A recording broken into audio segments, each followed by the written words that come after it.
시편 136편은 봄의 맥추절이나 가을에 장막절에 불렀던 이스라엘 백성들이 전통적으로 지금까지도 부르고 있는 감사의 찬양시입니다. 이 찬양시는 감사제를 드리는 제사장이나 찬양대원들이 이 앞구절을 선창을 하면 함께 감사의 제사를 드렸던 모든 회중들이 뒷소절을 후창을 하는 식으로 이렇게 부르는 찬양입니다. 그러니까 노래입니다. 근데 말하자면 이런 거예요. 예를 들어서 제사장이 여호와께 감사하라 이렇게 선창을 하잖아요. 그러면 그 함께 있었던 모든 회중들이 그 인자하심이 영원함이로다 이렇게 후창을 하는 겁니다. 저거 한번 연습을 해보실까요? 예, 그럼 2절을 가지고 한번 해보세요. 제가 먼저 할게요. 신들 중에 뛰어난 하나님께 감사하라. 네, 이렇게 한다는 거예요. 이거를 우리 3절은 찬양대가 선창을 한번 해주시겠어요? 시작. 주들 중에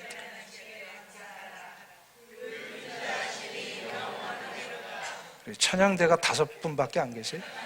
다시 우리 3절을 다시 한번 찬양대가 다 말씀 보시면서 시작. 주들 중에 뛰어난 주께 감사하라. 그 인자하심이 영원하다. 1부 때는 잘 됐는데 2부에는요 안 되네요. 자, 하여튼 이렇게 하는 거예요.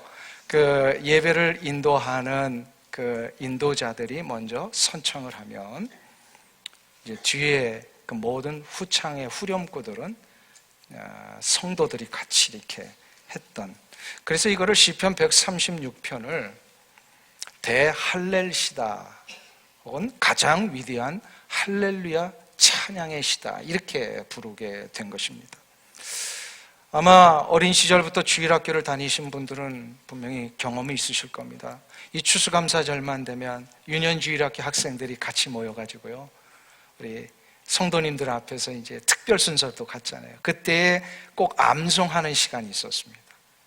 저 같은 경우에도 어린 시절에 이 시편 136편을 성도님들 앞에서 암송하면서 그 뜻을 완전히 알지는 못했으나 어린 시절부터 그 하나님에 대한 감사의 삶을 살아야 된다라고 하는 그런 막연한 이런 어떤 시작들을 그 어릴 때 했던 것 같습니다.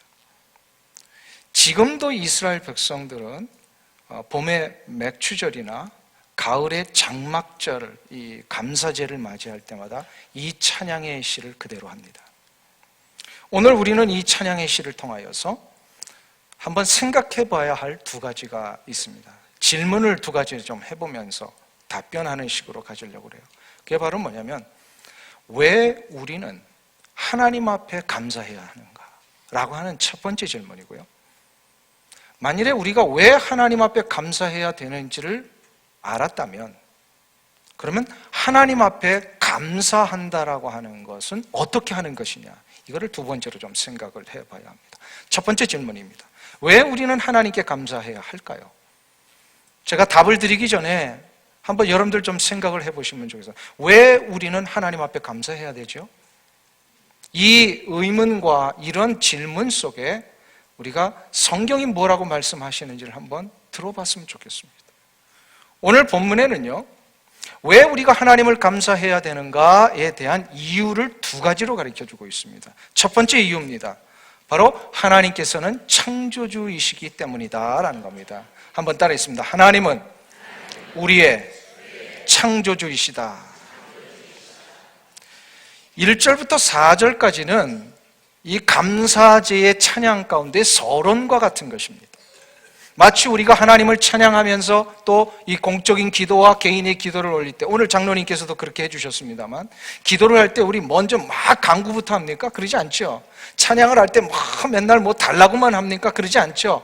찬양과 기도가 동일하게 시작할 때는 반드시 우리가 먼저 하는 게 있습니다. 뭐죠? 하나님의 은혜와 영광의 역사를 위하여 그 하나님 앞에 모든 것을 올려드리는 이런 고백을 하지 않습니까? 하나님은 위대하시고 하나님의 은혜 때문에 내가 여기까지 왔습니다 라고 하는 이런 이 영광을 올려드리는 고백을 먼저 하는 겁니다.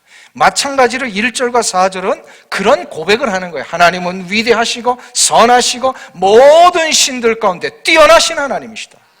할렐루야. 여러분 믿으세요? 네. 이 하나님의 위대하신 것 높고 크심을 찬양한 다음에 5절 이하에서부터 그러면 그 하나님을 우리가 높이고 찬양해야 되는데 그 이유가 뭘까를 5절에서부터 9절까지 첫 번째로 하나님이 창조주이시기 때문이다, 이렇게 얘기를 하는 거예요. 5절부터 9절이 그 이야기를 하고 있어요. 하나님은 세상의 모든 만물을 지으신 창조주이십니다. 하나님은 이 모든 것을 지으실 때에 지혜로 하늘과 땅을 만드셨고 빛과 해와 달과 별을 만드셨다라고 하는 것입니다. 지금 그 고백을 하고 있어요. 여기서 혹시 이공계열이나 과학을 공부하신 분들은 조금 아실 것입니다만, 천문학자들이 지금까지도 동일하게 이야기하는 그런 모든 결과에 대해서 제가 잠깐 소개를 해드릴게요. 은하계에는 그 은하계를 이루는 별들이 약 1000억 개가 넘는 별들로 구성이 되어 있답니다. 뭐 들어보셨죠? 은하계에 속하여 있는 이 별들이 1000억 개다. 그러면 1000억을 세어보신 분 계십니까? 1000억을 세어보신 분. 저는 1000까지는 세어본 것 같아요. 그 다음부터는 내가 몇 개를 세었는지 잊어버릴 정도로 그 이상의 숫자는 우리에게 이렇게 좀 익숙하지가 않습니다. 근데 과학자들이요, 한 은하계가 1000억 개가 넘는 별이 있다.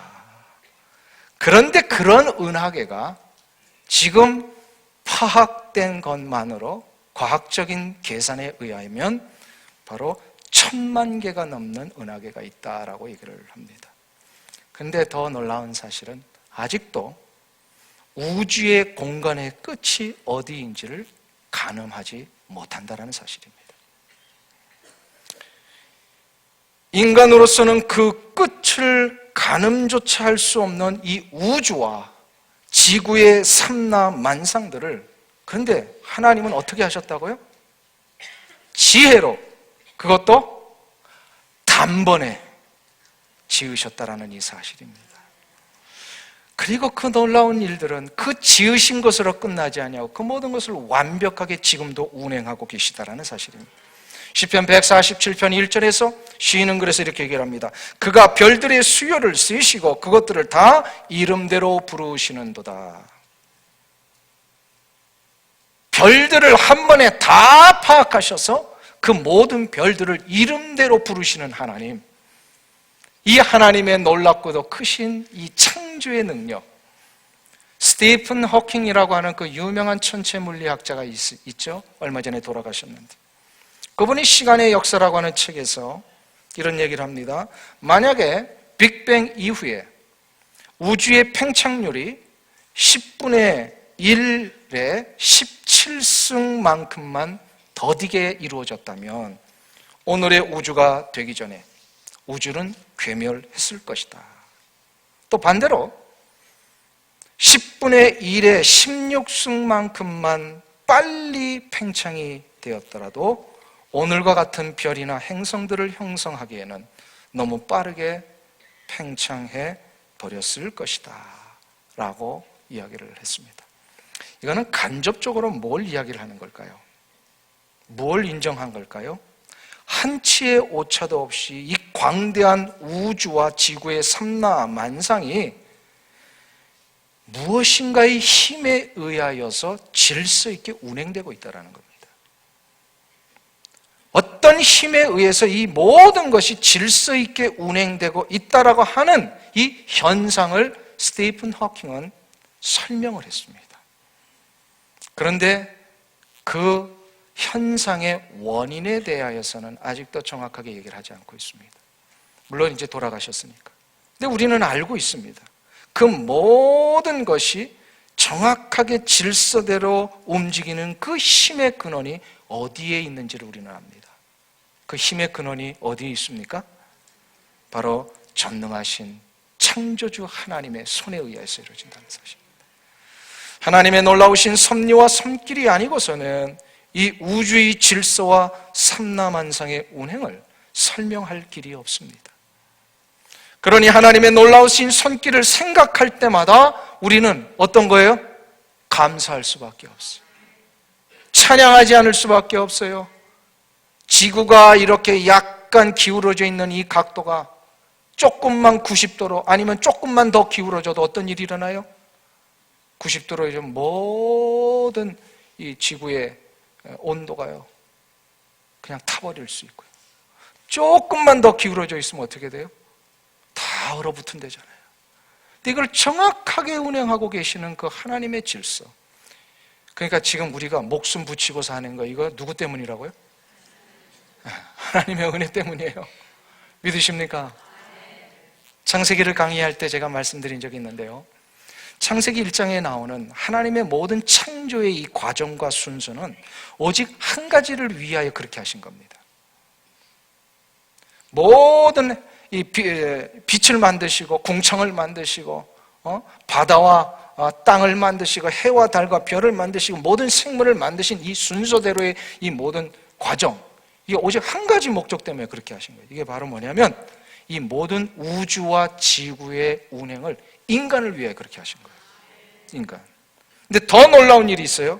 이 모든 혜택과 은총과 이 그 모든 하나님의 그 섭리의 역사를 인간을 위하여 만드셨는데 그 인간 중에서도 특히 나를 만드심으로 그 모든 것을 허락하셨다는 사실.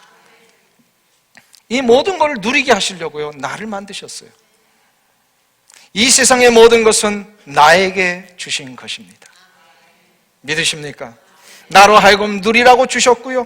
햇빛을 누리고 밤의 별빛과 달의 그 놀라운 혜택을 누리라고 하늘과 바다를 우리 가운데 허락하셨습니다. 그러니까 여러분들 오늘 아침에 떠오르는 저 태양이 나를 위하여 떠오른 것이라고 믿으십니까? 아멘하고 믿으신 분들에게는요, 오늘이 하나님이 보장한 축복의 날이 될 것입니다. 근데 태양이 떠오를 때마다 어떤 분들은 야, 또 하루가 밝는구나. 이 지겹고 힘든 하루를 어떻게 보낼고 한다면 그분에게는 그날이요 매우 고통스러운 날이 될 것입니다. 하나님이 우리에게 허락하신 이 모든 우주 만물은요 나에게 누리라고 주신 거예요. 할렐루야. 그렇기 때문에 이 모든 것을 누리며 사는 것이 마땅히 우리 성도들의 보장된 축복인데, 그런데 많은 분들이 어떻게 삽니까? 이러한 것들을 누리기는커녕 오히려 탐욕과 이기심의 노예가 돼가지고 죄의 결과들이 만들어낸 것만을 누리며 산다는 거예요. 죄의 결과가 만들어낸 것들만을 누리며 사니까 어떤 일이 일어나요? 늘 두려움이 일어나고 피곤함이 일어나고 외로움과 핏절함이 일어나게 되더라는 것이죠. 그러니까 누리면 누릴수록 기뻐지고 즐거워지고 평안이 생기고 자유함이 있고 행복이 시작이 된다. 그분은 정말로 하나님을 창조주로 믿는 자예요. 아멘? 근데 누리면 누릴수록 피곤해지고 어두워지고 절망에 막 빠지게 된다. 그러면 그분 지금 심각한 상태에 있는 거예요. 하나님이 만드신 이 창조의 역사를 누리질 못하고 있기 때문에 그래요. 한 미국인이 멕시코를 여행하다가 시장에서 양파 파는 노인을 만났다고 합니다. 좌판을 버려놓고 조그만 이 양파들 다 말라 비틀어진 양파를 줄에 걸어놓고 몇 개를 이렇게 팔고 있는데 이 여행객이 노인에게 물었습니다. 이 양파 하나에 얼마요? 그러니까는 얼마라고 대답하니까 이 미국인의 기준에서 굉장히 싼 거예요. 그래서 불쌍하기도 하고 또 필요하기도 해서 내가 이거 다 살 테니까 나에게 파시오. 근데 이 노인이 팔지를 않았습니다. 난 못 팝니다. 그래서 이 미국 여행객이 물어봤어요. 왜 못 팝니까? 그랬더니 노인이 이렇게 얘기를 합니다. 나는 양파를 파는 것도 중요하지만 나는 이 시장에 쏟아지는 따뜻한 태양을 누리는 것을 좋아합니다. 나는 이 시장에서 만나는 사람들을 사랑하고 그들과 더불어 나누는 대화를 사랑합니다. 그리고 이 시장을 오가는 어린아이들을 사랑하고 그들의 손을 잡아주고 그들과 함께 하는 시간이 너무나도 행복합니다. 당신에게 이 모든 걸 팔아버리면 나는 내 행복을 잃어버리는 것입니다. 장사를 하려면 이 정도 해야 되지 않아요? 양파를 하나 팔아도 말이에요. 이게 단순히 물건 파는 게 아니라 나의 행복을 지켜주는 일이다. 할렐루야.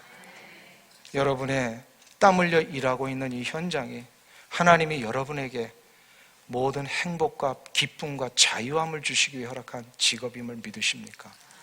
이것이 되면 여러분 창조주 하나님을 믿는 자예요. 이거를 못 믿으면요, 하는 그 직업이 맨날 지옥과 같은 거예요. 오늘도 또 나가야 돼, 오늘도 또 일해야 돼, 이렇게 된단 말이에요. 하나님이 나에게 누리라고 해주신 이 모든 것들을 누릴 수 있기 위해서는 어떻게 된다고요? 창조주 하나님을 믿어야 합니다. 나에게 허락하신 모든 것을 하나님께 감사하며 하나님과 교제하며 이거를 누리며 살 때에 여러분들은 기뻐하는 자, 감사하는 자, 더 큰 기쁨과 감사가 허락될 줄로 믿습니다. 창조주 하나님을 인하여 감사하는 거예요. 그럼 두 번째로 감사할 이유가 오늘 본문에 또 나와요. 그게 바로 뭐냐면 하나님은 구원자이시기 때문이다. 한번 따라하겠습니다. 하나님은 구원자이시다. 오늘 10절에서부터 15절까지는 이스라엘을 구원하신 하나님에 대한 묘사예요. 이스라엘을 하나님께서 애굽에서부터 구원해내셔서 하나님이 저들을 어떻게 인도해내셨는지, 구원해내시기 위하여 저들에게 장자를 치는 이 재앙을 내리심으로 저들을 구원해내셨고, 강한 손과 표심파를 통하여서 하나님이 저들을 사막 가운데서도 40년 동안을 만나를 통해 먹이시고, 그 뜨거운 태양을 가리기 위해 구름 기둥을 허락하시고, 그 밤의 추위를 이길 수 있도록 불 기둥을 허락하셨던 하나님, 그 사막에 들어가기 전에 이스라엘 백성들을 죽이기 위해 쫓아왔던 그 수많은 애국의 군사들을 당장 한 번에 그냥 홍해바다에 수장시키신 하나님, 이 하나님의 구원의 역사를 지금 묘사하는데 이게 왜 묘사가 된 걸까요? 그 하나님이 출애굽 때 이스라엘을 구원하신 하나님이 지금 나를 구원하신 하나님이시라는 거예요. 믿으세요? 하나님이 나같이 죄악과 절망 가운데서, 그래서 애굽이라고 하는 그 정말로 처절한 고통의 수렁에 있었을 나를 하나님이 찾아오셔서 건져내 주시고, 나의 건져내 주신 이 하나님의 손길과 그 놀라운 은혜의 역사를 통하여서 광야 40년을 지날 때마다 나를 지키시고 보호하신 하나님.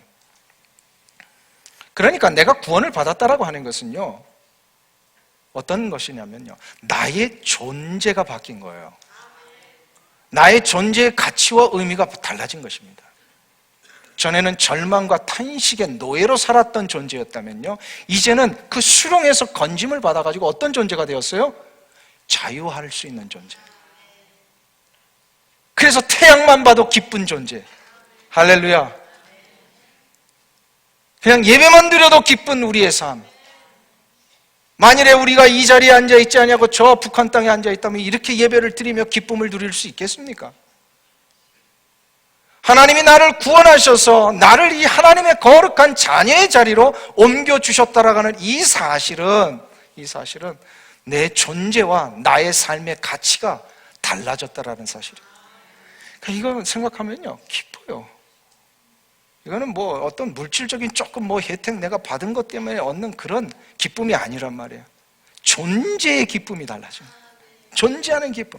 근데 더 놀랍고 감사한 것은요, 우리를 그렇게 구원하신 하나님께서 그냥 내버려 두신 것이 아니라 구원받은 내가 세상을 사는 동안에, 광야와 같은 이 땅을 사는 동안에 하나님의 은총을 누리며 살도록 나를 지키시고 보호하셨고 지금도 지키시고 보호하신다는 사실이에요. 이스라엘을 구원하신 하나님이 광야에 40년 동안 만나와 메추라기를 보내셔서 먹이셨고요, 구름 기둥과 불 기둥으로 저들을 보호해 주셨듯이 하나님은 지금 나를 부르셔서 구원하시고 일으켜 주셨을 뿐만 아니라 이 세상의 광야에서 나를 먹이고 입히시고 계십니다. 할렐루야. 그리고 끝내는 어떻게 하시는가? 바로 하나님이 약속하신 가나안 땅에 들어가게 해 주고야 마신다는 거예요. 그게 바로 16절에서 26절까지의 말씀이에요. 우리 15절까지는 나를 구원하신 하나님, 그리고 16절부터 마지막 절까지는 구원하신 하나님께서 나를 어떻게 먹이시고 입히시고 있으신가, 이거를 지금 우리에게 묘사하고 계십니다. 이것 깨달으면 지금 내가 누리고 있는 거 있잖아요.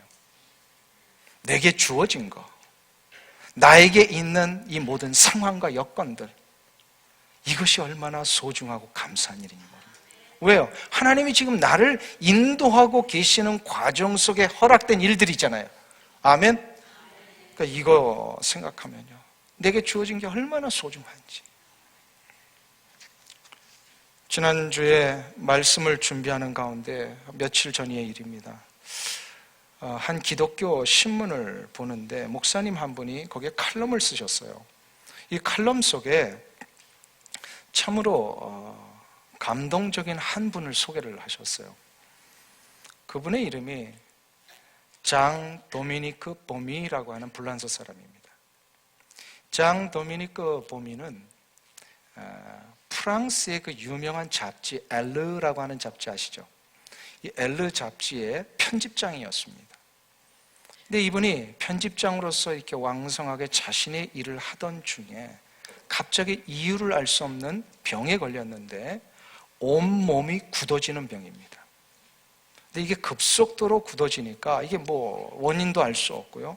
그래서 결국은 모든 것이 이렇게 자꾸 이렇게 축소되고 폐쇄되는 그런 결과를 맞이했는데, 결국 이것이 악화되다가 오직 자신의 왼쪽 눈만 깜빡일 수 있고 다른 모든 신체의 부위는 마비가 되어버린 거예요. 그러니까 원인도 알 수 없고 재활 치료를 받으면서 어떻게든 회복하려고 노력을 하는 중에 이 언어 치료사가 이분을 보면서 뭔가 저분이 다른 이들에게 자기의 마음을 표현하고 싶고 말을 하고 싶은데 말을 못 하잖아요. 어떻게 도와줄까 하다가 한 가지 아이디어를 제안을 합니다.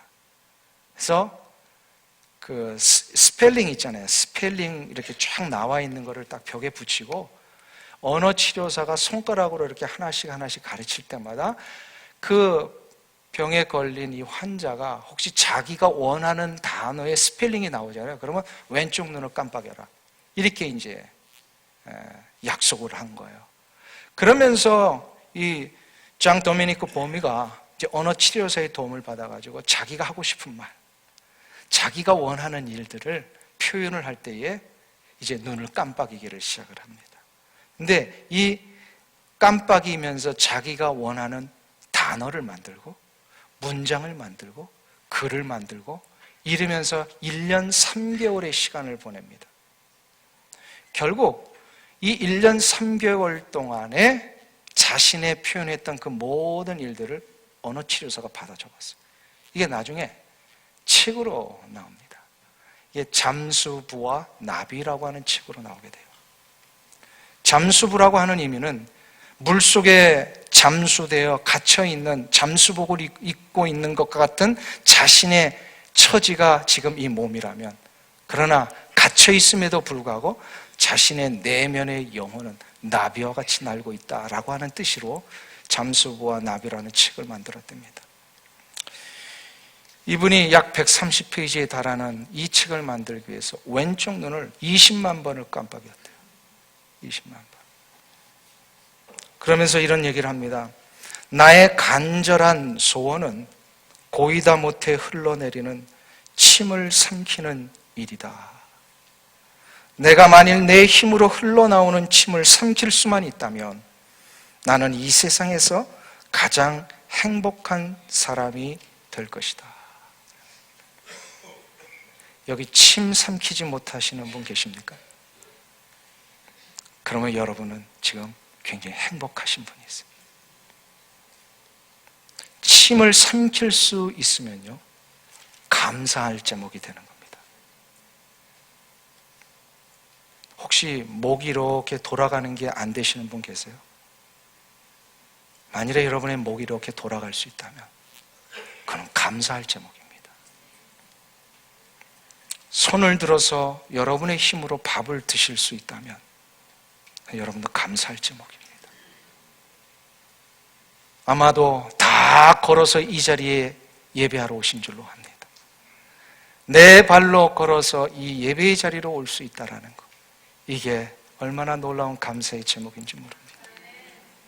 가장 작은 것에서부터 감사를 회복할 때에 하나님은 우리의 삶에 놀라운 가나안의 축복을 허락하시겠다 약속하십니다. 21절을 우리 읽지는 않았습니다만 한번 보세요. 21절 말씀 같이 합독하겠습니다.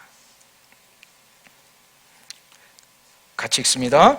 그들의 땅을 기업으로 주신 이에게 감사하라. 그 인자하심이 영원하미로다. 할렐루야. 하나님은 우리에게 이 가나안의 축복을 주기를 원하십니다. 이것을 누리는 그 날까지 하나님이 나를 지키시고 인도하시는 그 구원의 역사를 감사하며 사시길 주 이름으로 축원합니다. 그러면 이제 하나 더 질문이 남았습니다. 아까는 첫 번째 질문이 뭐라 그랬어요? 왜 우리가 하나님을 감사해야 하는가? 근데 이거를 우리가 두 가지로 나눠봤죠. 첫 번째는 하나님은 누구시라고요? 창조주. 그리고 두 번째로 하나님은 구원자. 나를 만드신 창조주이시고 나를 구원하신 구원자이세요. 아멘. 그러니까 이걸 알았다면 그럼 이제 우리가 하나님 앞에 마땅히 감사를 드려야 되잖아요. 그런데 이 감사를 드리면은 어떻게 하는 것이 하나님 앞에 진짜 감사를 드리는 것이냐? 1절부터 26절까지 계속해서 감사하라, 감사하라, 감사하라 이 26번을 반복했던 히브리어는 오직 딱 동일한 한 가지 단어를 쓰고 있습니다. 야다라고 하는 단어를 써요. 야다라고 하는 단어는 야드라고 하는 단어의 어근을 갖고 있습니다. 이 야드가 뭐냐? 손을 얘기를 합니다. 손. 그러니까 성경에서 말하는 감사하라라고 하는 이 명령은 우리로 하여금 손을 드리라라는 뜻입니다. 손을 드린다는 게 그럼 무슨 뜻입니까? 하나님 내 손을 드립니다 이런 얘기예요 이게?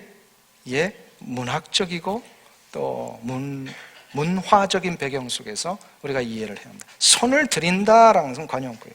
즉 우리의 감사가 말로나 감정으로 머무는 것이 아니라 구체적인 행위와 실천으로까지 연결되어야 한다는 뜻입니다. 그래서 우리는 감사절을 영어로 얘기할 때 Thanksgiving이라고 얘기를 합니다. Thanksgiving. 감사는 곧 뭐예요? Giving. 드리는 것입니다. 지금의 추수감사절을 의미했던 구약의 이 장막절 규례를 하나님이 신명기 16장에서 가르쳐 주셨는데 신명기 16장 17절에서 하나님이 이렇게 명령을 하십니다. 각 사람이 내 하나님 여호와의 주신 복을 따라서 그 힘대로 물건을 드릴지니라. 아멘. 별로 와닿지 않는 것 같아가지고 제가 찾아보겠습니다. 신명기 16장 우리 한번 찾아보겠습니다. 신명기 16장 찾아보세요.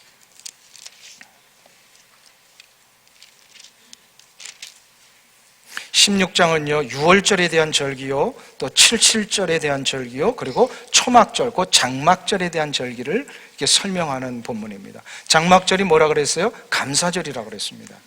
자, 감사절 이 16장 한번 펴보시고요. 288페이지 구약성경에 있습니다. 16절과 17절 두 절을 같이 보겠습니다. 16절과 17절 우리 다 같이 합독합니다. 너희 가운데 모든 남자는 1년에 3번 곧 무교절과 77절과 초막절에 내 하나님 여호와께서 택하신 곳에서 여호와를 배웁되 빈손으로 여호와를 배웁지 말고 각 사람이 내 하나님 여호와께서 주신 복을 따라 그 힘대로 드릴지니라. 아멘. 자, 보세요. 여기서 이 초막절은 곧 장막절하고 같은 뜻입니다. 이 장막절을 지낼 때에 내 하나님 여호와께서 택하신 곳에서 여호와를 배웁되 어떻게 하지 말고요? 빈손으로 배웁지 말고 어떻게 하라고요? 각 사람이 하나님께서 주신 복을 따라 하나님이 우리에게 복을 주신 그 분량대로 어떻게 하라는 거예요? 힘써서 드릴지니라. 할렐루야. 무슨 얘기입니까? 감사절에는 우리가 하나님 앞에 감사를 진짜 한다면 그냥 말로나 감정으로 끝나는 게 아니라 하나님 감사합니다. 물론 이 감사의 이 고백과 감정이 실려지는 거 굉장히 중요합니다. 근데 그것으로 끝나지 말고 어떻게 해요? 우리의 주신 복대로 예물을 하나님 앞에 힘써서 드리라. 할렐루야. 이게 이제 진짜 감사절을 하나님 앞에 드리는 방법이에요. 근데 여기서 또 하나님이 한 가지를 더 우리에게 요구를 하십니다. 그게 바로 뭐냐면 신명기 26장 11절이에요. 한번 나가보세요. 신명기 26장 11절.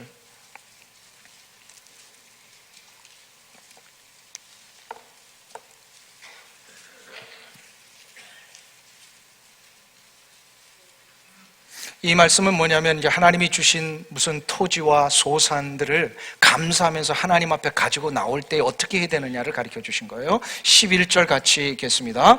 내 하나님 여호와께서 너와 내 집에 주신 모든 복으로 말미암아 너는 레위인과 너희 가운데 거류하는 객과 함께 즐거워할지니라. 아멘. 무슨 얘기입니까?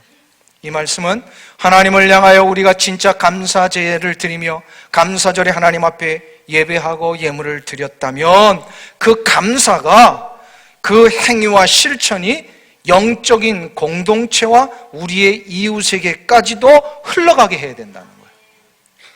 그러니까 말로 하는 감사를 넘어서서, 마음으로 하는 감사를 넘어서서, 감정의 감사를 넘어서서 실제로 하나님을 향하여서는 주신 복의 분량대로 예물을 드리는 것이요, 우리의 이웃과 믿음의 공동체들을 향하여서는 내게 주신 이 귀한 넉넉한 물질과 음식들을 공동체를 위해 나누라는 얘기입니다. 아멘. 근데 이 나누는 거요, 굉장히 중요하다는 거예요. 이 감사절에 다른 이웃들과, 그러니까 예수 믿는 사람들과도 나눠야 되고 믿지 않는 사람들과도 나눠야 된다는 거예요. 레위기 7장에 보면 화목제에 대한 얘기가 나옵니다. 근데 화목제는 뭐죠? 이 번제와는 달리 번제는 제물을 가지고 와서 다 태워드립니다. 그런데 화목제는 태우지 않습니다. 화목제를 하나님 앞에 거제나 요제로 드리고요, 들었다 내렸다든지 앞으로 내밀었다 다시 한다든지 이렇게 한 다음에 이 제물은 제사에 참여한 모든 사람들이 같이 먹습니다. 그러니까 제사장이나 레위인들과 또 제물을 가지고 온 그 예배를 드리기 위하여 어떤 성도들과 같이 먹습니다. 그런데 이 레위기 7장에 보면 참 재밌는 이야기를 우리가 발견합니다. 하나님께서 감사함으로 드리는 화목제 희생의 고기는 그날에 다 먹을 것이요, 이렇게 얘기를 하십니다. 이튿날 아침까지 두지 말지니라. 그날에 다 먹으라 그러셔요. 그러니까 화목제는 그 예배에 참석한 사람들이 다 나눠 먹는 거라 그랬잖아요. 근데 그날로 다 먹어야 합니다. 근데 소를 잡아서 제사를 하나님 앞에 드렸으면 화목제로, 그럼 어떻게 돼요? 그날로 그 소 한 마리를 다 먹어야 돼요. 한번 생각해 보세요. 유대인들의 날은 저녁부터 시작이 되니까 낮에 제사를 드렸다면 저녁 되기 전에 다 먹어야 돼요. 날을 넘기면 안 돼요. 자, 한번 보세요. 한 가족이 소를 가지고 제물을 드렸어요. 그리고 제사장이 그 제사를 집례하고 레위인이 수종을 들었어요. 그럼 뭐 많아봤자 한 10명 되겠죠? 10명이서 소 한 마리 저녁 때까지 다 먹을 수 있어요? 없죠. 그럼 무슨 얘기예요, 이거는? 나눠 먹으라는 얘기입니다. 제사에 참여한 사람들 뿐만 아니라 레위인과 뭐라고요? 너희 가운데 거류하는 객과 함께 나눠 먹으라. 예수를 믿는 자들 뿐만 아니라 예수를 믿지 않는 자들 가운데 배고픔이 있고 어려움이 있고 뭔가 궁여함 때문에 고민하는 자들을 다 초대해서 먹으라는 거예요. 언제요? 감사절 때. 할렐루야. 그러니까 감사절에 만찬을 하면요, 절대로 싸가지면 안 돼요. 싸가지고 가면 안 돼요. 오늘 이제 우리 조금 있다가 이제 만찬할 거예요. 만찬하고 나서 음식 남았다. 그러면 싸가지고 가는 게 아니라 어떻게 하라는 거예요? 다 먹는데 다 못 먹으니까 어떻게 하라는 거예요? 예, 이웃에게 이거를 나누라는 것입니다. 이게 감사절의 굉장히 중요한 정신이에요. 하나님을 향하여 우리가 예물을 드릴 뿐만 아니라 우리의 이웃과 가난한 자들을 돌보며 우리의 넉넉한 음식 해서 추수감사절 때 뭐 음식 막 해놓고 넣어놓고 싸가지고 가지고 저 냉장고에 재놓고 며칠 먹지 말고 이거는 그날로 다 소비해야 돼. 다 소비해야 돼. 그러니까 싸주지도 마시고요. 싸가지도 마세요. 예, 그런 게 좀 필요해요. 그리고 음식 남았으면 우리 주변에 혹시 힘들어하는 분들이 있다면 좀 나눠주세요. 나눠주세요. 오늘 추수감사절을 맞이했습니다. 추수감사절을 우리 하나님 앞에 감사의 이유를 알았다면 실제로 그 감사는 감정과 마음을 넘어서서 행위와 실천으로까지 연결되어야 합니다. 하나님을 향해서는 어떻게 행위를 우리가 실천한다고요? 따라하겠습니다. 예물을 드리라. 오늘 추수감사절에 또 무슨 헌금 얘기를 하시나? 그게 아니라는 거예요. 이 감사절의 진짜 정신이 뭔지를 알아야 돼요. 그래서 예물을 드리는 거예요. 근데 어떻게 드리는 거예요? 힘써서 드리는 겁니다. 그리고 하나님을 향한 그 감사가 진짜 있다면 이 모든 우리의 음식과 물질을 우리의 이웃과 연약한 지체들을 위하여 나눌 때에 하나님은 그 감사 절기를 받으실 것입니다. 이 은혜가 있기를 주 이름으로 축원합니다. 나를 구원하신 하나님으로 인하여 감사와 찬송과 영광을 올려드립니다. 이 세상의 우주 만물을 나를 위하여 지어주셨고 나로 하여금 이것을 누리라고 이 세상에 나를 만드신 하나님 감사합니다. 이제 하나님을 감사해야 할 이유를 알았사오니 비록 내 삶에 조금 힘든 일이 있어도 내게 이 모든 것을 허락하신 하나님으로 인하여 감사할 수 있는 믿음의 고백들 일어나게 하여 주옵소서.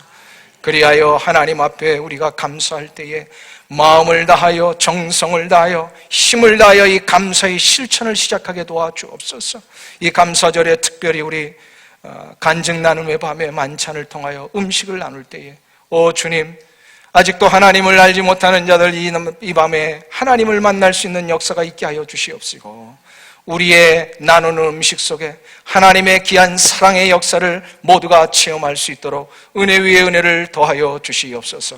지난 한 해를 지켜주신 하나님 감사드리며 이 감사의 고백을 누리는 자 우리에게 가나안의 축복을 허락해 주실 줄로 믿사오니 이제 남은 우리 이 해 하나님 앞에서 감사의 축복을 누리며 살게 하시고 새로운 우리의 남은 생애에 하나님 앞에 더욱더 영광과 감사와 찬송으로 이 세상을 승리하며 나가는 우리 성도들 되게 하여 주시옵소서. 예수님의 이름으로 기도하옵나이다. 아멘.